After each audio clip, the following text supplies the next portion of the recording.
Parshas Balak. This shmuz is adapted from a shmuz of Moran Hagoyin Reb Chaim Shmulevich Zeichet Tzadik Livrocha. There are incredible things happening in this parsha.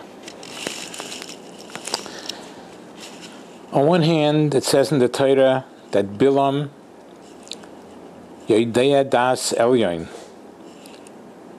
he knew the Das of the Supreme One. He knew the knowledge of the Supreme One. He was way up there. And Chazal go further and say he reached the level of the prophecy of Moshe Rabbeinu himself. The same level as prophecy. Like Chazal say, V'leikom Novi Oid B'Yisrael K'Moshe, there was no other prophet by Klal Yisrael like Moshe Rabbeinu, B'Yisrael, by the Jewish people. Avol B'Umas Ha'olam Kom, but there was an equal to Moshe Rabbeinu in prophecy by the nations of the world. And who is that person? Bilam.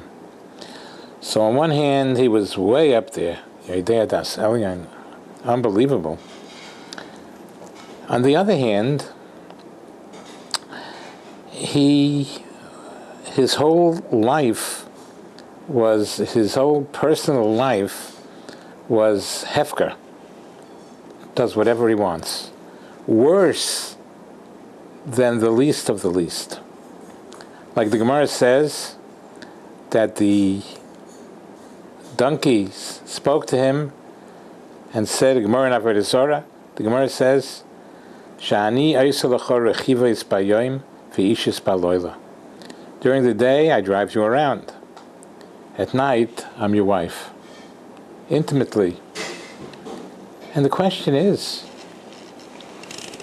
how is it at all possible somebody that's Yodea Das Elyon, that he knows the ways of the Creator himself, is on the level of prophecy as Moshe Rabbeinu?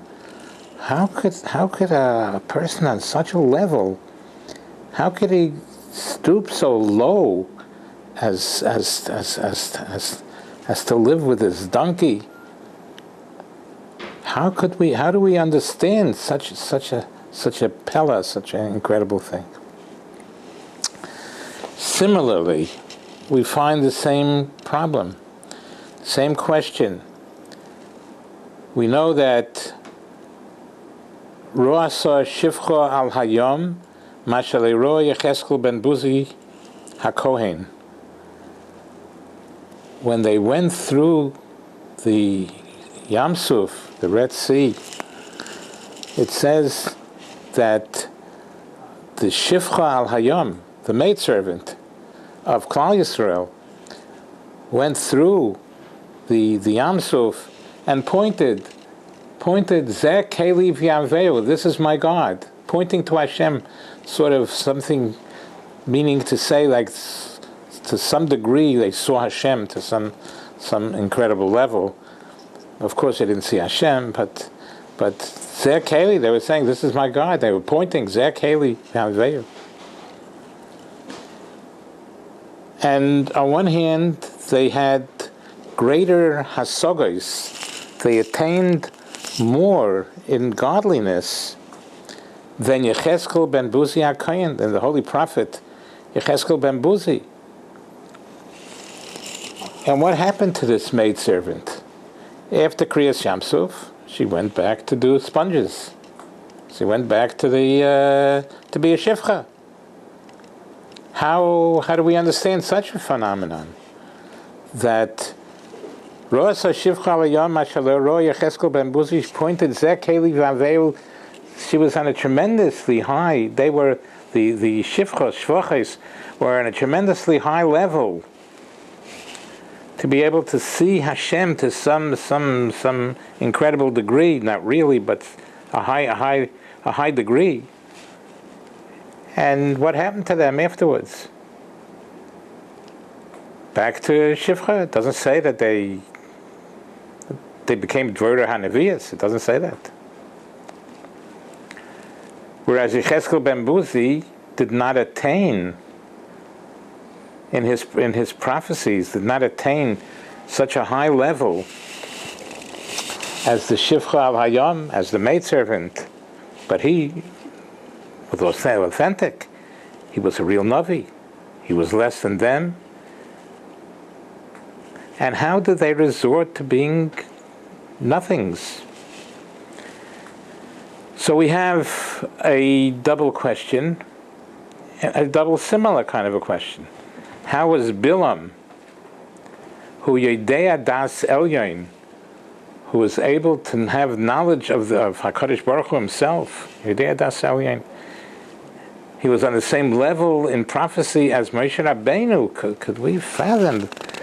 And at night he was hefker, he was just living intimately with an animal.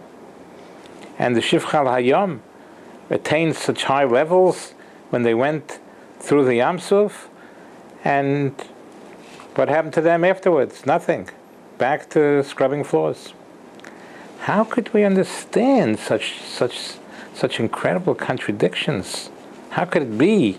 How could it be somebody so great should stoop to so little, such nothing things? How could it possibly be? Reb Chaim Shmulevich Zeichet Tzaddik Livracha helps us out, and he says that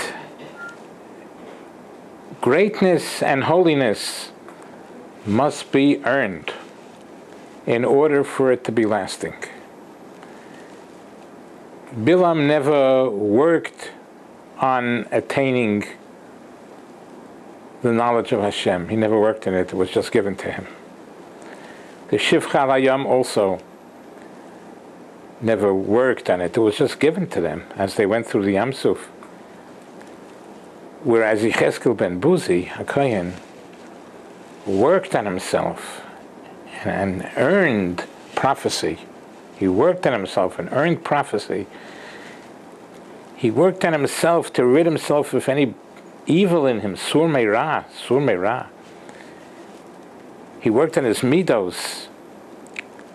If a person attains greatness, it's only because he worked on himself to improve himself. If something is given to somebody, that cannot be lasting. That cannot be lasting. Person can be Yodea Das Elyon. He could know the knowledge of HaKadosh Baruch Hu himself, and at night live with a donkey. And the Shifcha al Hayom too, she could see it. They could see, Zekeli Vanveyu, this is my God. And then, after that, back to mopping floors. True greatness can only come about if somebody works on himself and eradicates evil from himself, disciplines himself, and corrects his midos. Then any greatness, any holiness, any Ruach HaKodesh that he will have an effect. And maybe this is a message to us all. We must deserve greatness. And the way to deserve greatness is to work on ourselves, on our midas, and eradicate any evil, anything we're doing wrong, we have to correct it. Then, and only then, can any levels we attain be effective and lasting. We should all be zeicher to this. Amen v'amen.